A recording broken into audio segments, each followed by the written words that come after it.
Hello, my name is Gary, and I was raised in the Western United States, so I'm a native English speaker.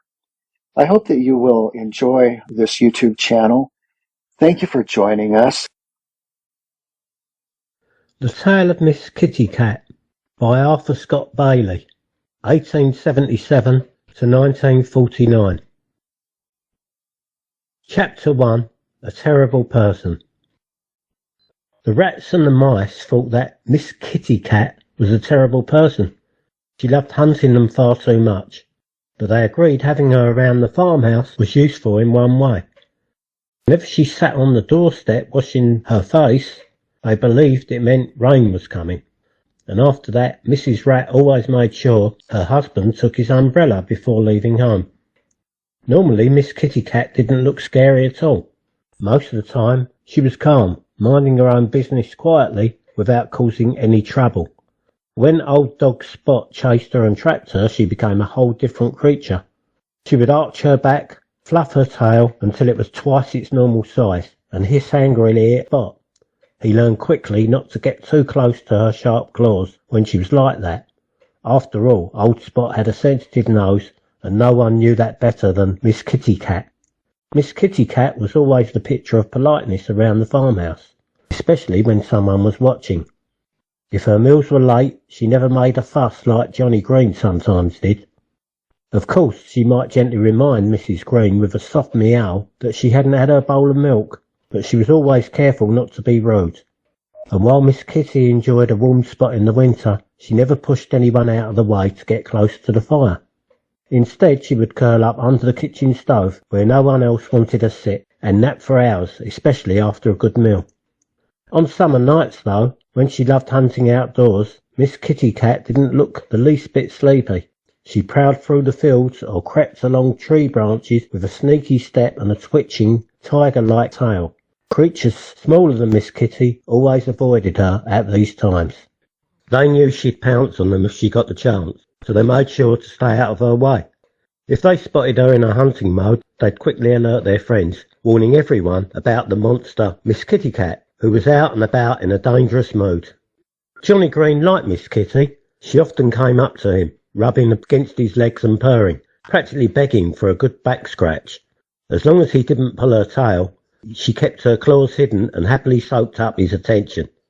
If their sizes had been reversed, if he were as small as she was, Miss Kitty Cat might not have seemed so harmless. She might have played with Johnny the way she sometimes toyed with a mouse. But Johnny never thought about anything like that, and even if he had, he wouldn't have just found it funny. The idea of Miss Kitty Cat pinning him under her paw would have made him laugh. Chapter 2. Dog Spot's Plans. Somehow, old Spot the dog and Miss Kitty Cat never became friends. By the time Miss Kitty arrived at the Pleasant Valley farm, Spot had already been there for years. From the moment Spot first met Miss Kitty in the kitchen, he hadn't liked her. He claimed to be glad to see her, saying he could tell right away that she'd be great fun to chase. Inside the farmhouse, Spot was careful with his behaviour. As soon as Miss Kitty laid eyes on him, she jazzed under the table, where she crouched and glared at him. That wasn't exactly what you'd call a friendly greeting. Spot would have barked at her if he'd dared, but instead he just let out a little whine. It was hard to tell what he meant by it. Miss Kitty didn't care for his whining. She even opened her mouth wide and made an odd hissing sound, which amused Spot. In a low voice, almost a growl, he said, "Wait till I catch you outside, Miss Kitty. We'll have some fun then." Just then, Farmer Green's wife opened the door and told Spot to leave. "You should be ashamed of yourself," she scolded. Teasing a poor little cat, Spot tucked his tail and crept through the door, keeping one eye on the broom Mrs. Green had in her hand. Once he let safely out of sight, he let out a few sharp barks, letting Miss Kitty know he'd be waiting for her the first time she set foot in the yard. But Miss Kitty wasn't especially worried. She knew a thing or two about dogs and had no intention of letting old Spot push her around. After a few moments she calmed down, slipped out from under the table and lapped up the milk Mrs. Green had set out for her in a saucer. When she finished, she washed her face carefully. She prided herself on always looking neat. As she groomed, she thought to herself, "I'd like to wash that dog's face with my sharp paws. then he'd have a real reason to whine. With her grooming complete, Miss Kitty jumped into a sunny chair by the window and settled in for a nap. Nothing pleased her more than curling up and dozing in a warm, sunny spot where she was well fed. Meanwhile, out in the yard, old Spot was busy telling everyone about the new cat and all the fun he planned to have with her. There'll be lively times around here when she finally comes outside, he chuckled. Chapter 3. Chasing Miss Kitty. When Miss Kitty Cat woke up from her nap, she stretched herself luxuriously. In her opinion, a nap wasn't truly a nap unless you stretched afterward. Nothing beats a good stretch to keep a body limber, she often said. Miss Kitty needed to stay agile to climb trees or pounce effectively on a rat or a mouse, and since others occasionally surprised her by jumping at her unexpectedly, she had believed in always being ready, whether to chase or to flee. After soothing her fur for her satisfaction, Miss Kitty went to the door and meowed patiently until Farmer Green's wife opened it. She slipped out of the kitchen and into the woodshed, which she found to be an incredibly interesting place. The woodshed had plenty of nooks and crannies, perfect for mice to hide. Miss Kitty decided right away that it'd be an excellent spot for hunting during bad weather. Feeling pleased with her new surroundings, she hopped around the large flat stone that served as a step from the woodshed to the yard. Sitting there, she couldn't help but notice how lovely Farmer Green's yard was. There were plenty of trees around the farmhouse, offering homes to all kinds of birds. And if there was one thing Miss Kitty loved, it was visiting birds where they lived. She spotted a faint movement in the grass nearby and began creeping toward it. Miss Kitty had learned that investigating such movements often led to pleasant surprises, like a meadow mouse. But this time it was Miss Kitty herself who got a surprise. Focused entirely on the stirring grass, she failed to notice old Spot, the farm dog, sticking his nose around the corner of the farmhouse. Unlike Miss Kitty, Spot was not one to stalk silently. The moment he saw her, he barked loudly and joyfully. Then, without hesitation, he bounded toward her. Spot's barking warned Miss Kitty to run. Forgetting all about her own hunt, she took off across the farmyard, now the hunted instead of the hunter. If she'd had enough time, Miss Kitty would have climbed a tree, but Spot was far too close. Being new to the farmyard, she didn't yet know all the best hiding spots. With Spot between her and the house, she darted toward the barn and leapt through the open door. Spot cornered her inside almost immediately. With her back arched and her tail puffed up to the size of a fox's brush, Miss Kitty turned to face her pursuer. Chapter 4. A Tender Nose. Hurrah! Barked old dog Spot, or at least that's what it sounded like. He had called Miss Kitty Cat in the barn, and there was nothing he enjoyed more than teasing someone as quick-tempered as her. Spat Miss Kitty. That should have been warning enough for Spot to back off, but he wasn't the type to take a hint. Well, he said with a wag of his tail, you think I'm scared of you? If you ran from me once, you'll run again. Spot didn't want to hurt Miss Kitty. He just wanted the thrill of chasing her across the yard. He moved closer to her slowly, thinking she would suddenly run away at any moment. But Miss Kitty wasn't in the mood for games. Stay back, sir, she growled. Spot, ignoring her, leapt at her playfully. That's when everything changed. Before he knew it, Miss Kitty sprang forward, her paw flashed out, claws extended, swiping across his nose. Spot yelped in pain, his joyful bark replaced by a high-pitched yelp. It reminded him of the time he stuck his nose into a hornet's nest as a puppy. You don't know how to play nice, he whined, his voice filled with anger. I ought to grab you by the scruff and teach you some manners. But Miss Kitty had other plans. Before Spot could make another move, she lashed out with both paws, scratching and hissing, and made her opinion of him very clear. Spot didn't wait to play the rest. Protecting his poor nose, he turned tail and bolted from the barn. Miss Kitty chased him as far as the door, her eyes blazing like fire. Spot risked a glance back. The sight of her fierce glare sent him scurrying even faster. My goodness, what a temper, he muttered under his breath. He loped across the farmyard, hoping no one had seen him being chased by a cat. His friends would never let him live it down. Thankfully, the yard was empty, except for Henrietta Hen, scratching at the dirt. She won't notice, Spot reassured himself. She's the biggest scatterbrain on the farm. Spot crawled under the woodshed, nursing his wounded prize, and his scratched nose, for the rest of the morning. As for Miss Kitty Cat, she stayed in the barn, her tail swishing with satisfaction. That old dog is useless, she thought. This barn is crawling with mice, and I bet he hasn't caught a single one in all the years he's lived here. Chapter 5. Spots and Speckles. When Henrietta Hen first met Miss Kitty Cat face to face, she exclaimed, "What a pity." Miss Kitty Cat hadn't planned on talking to Henrietta Hen at all. As a rule, she didn't bother with hens. She often said she liked eggs and chickens, but hens, she just couldn't figure out what they were good for. Miss Kitty Cat stopped in her tracks when Henrietta spoke, giving her a cool, measured stare. "What's a pity?" she asked, her tone distant. Henrietta Hen, oblivious to the snub, she rarely noticed when people snubbed her, though it happened often, replied, "It's a pity your speckles are so big." Miss Kitty Cat instantly recognised Henrietta as being full of vanity. She almost walked away without another word, but Henrietta, ever persistent, called after her. "Don't you think speckles should be smaller, like mine? Don't you think yours are too big?" Miss Kitty Cat sighed. "I'd rather not have this conversation," she said. "It's clear we'll never see eye to eye." "Oh, please stay a while," Henrietta pleaded with a silly giggle. "I do love a chat with a cat."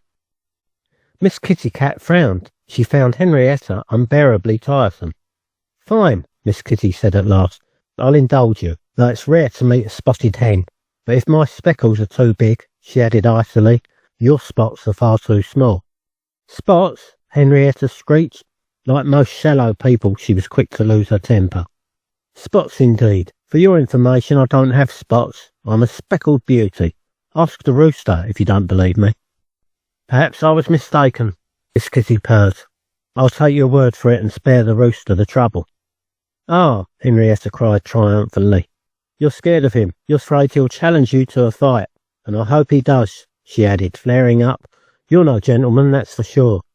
"Well, I should hope not," Miss Kitty exclaimed. Henrietta blinked. "Wait, you're not a gentleman. Why did I waste my time talking to you?" She puffed herself up. "When I first saw you, I thought, what a quiet, polite gentleman.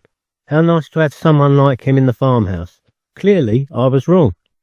"You were indeed," Miss Kitty retorted, completely bewildered by Henrietta's strange logic. "My name is Miss Kitty Cat. Why you ever thought I was a gentleman is beyond me."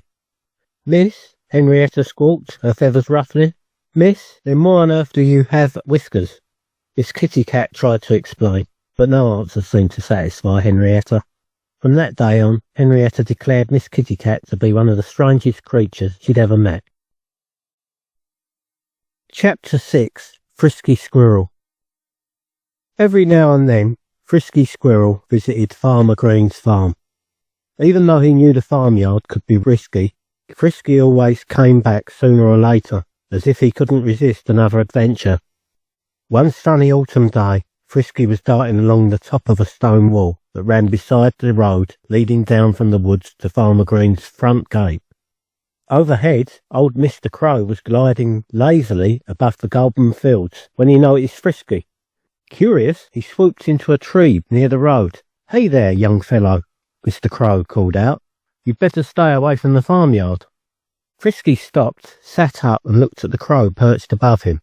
"Why should I?" Frisky asked. "Haven't you heard the news?" Mr. Crow replied. "There's a cat at the farmhouse." "I didn't know that," Frisky admitted, "but I don't see why I should turn back. I'm not going to hurt her." Mr. Crow chuckled. "It's not about you hurting her," he said. "I don't think you've ever met a cat before." "No, I haven't," Frisky admitted, "but I'd like to see one. Don't worry, Mr. Crow, I won't hurt her." Then, without another word, Frisky continued scampering along the stone wall, moving a little faster to make up for the time he'd spent chatting. Watching him go, Mr. Crow shook his head. "Well, he can't say I didn't warn him." Chapter 7. Two in a Tree. When Miss Kitty Cat darted out of the woodshed, Frisky Squirrel was already 2 leaps ahead. It might not sound like much, but for Frisky, that was a solid lead. He was an excellent jumper. The more scared he got, the further he could leap. Anyone who knew him would have recognised his fear just by watching him move. It all started with a strange smell. Then he spotted a nose poking out of the woodshed door. Not knowing what might follow that nose, Frisky decided it was time to head for a tree, and fast. He made a beeline for the closest tall elm. Miss Kitty Cat was quick, but Frisky reached the base of the tree first. By the time she arrived, he was already halfway to the lowest branches. Only then did he glance back to see who was chasing him. To his horror, the creature hadn't stopped at the bottom. It was climbing after him. Frisky had never seen anything like this fierce stranger before. One look was all it took. He scrambled higher, heading for the treetop. When he reached the swaying, drooping limb, he stopped and clung to it, watching to see what would happen next. As he stared, he suddenly remembered something. Mr. Crow had told him, "There's a cat at that farmhouse," the old bird had said. That must be the cat, Frisky thought. He called out, "If you're the cat, don't come any closer, you might get hurt." After all, he promised Mr. Crow that he wouldn't harm the cat. Sure enough, the creature stopped. "It is the cat," he said to himself.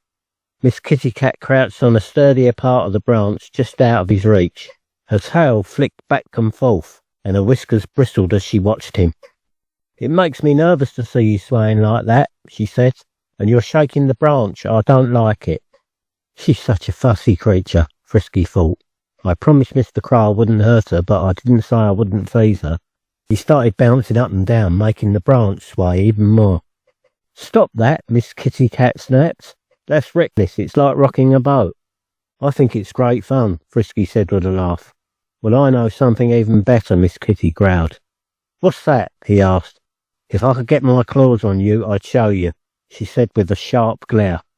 Her words sent a chill down Frisky's spine. He shivered, and that was all it took. He lost his grip and tumbled downwards, slipping and bouncing from branch to branch. Miss Kitty Cat followed him all the way down. Chapter 8. 9 Lives. Frisky Squirrel was much more comfortable in the trees than Miss Kitty Cat. While Frisky finally managed to grab onto a branch and steady himself, Miss Kitty lost her grip and fell right out of the tree. "Oh no, she's going to get hurt," Frisky cried as she watched her twist and tumble through the air. But, to his surprise, she landed on the ground on all 4 feet, completely unharmed. "Well done," he called to her generously. Miss Kitty didn't reply. Truth was, she felt rather embarrassed about falling out of the tree.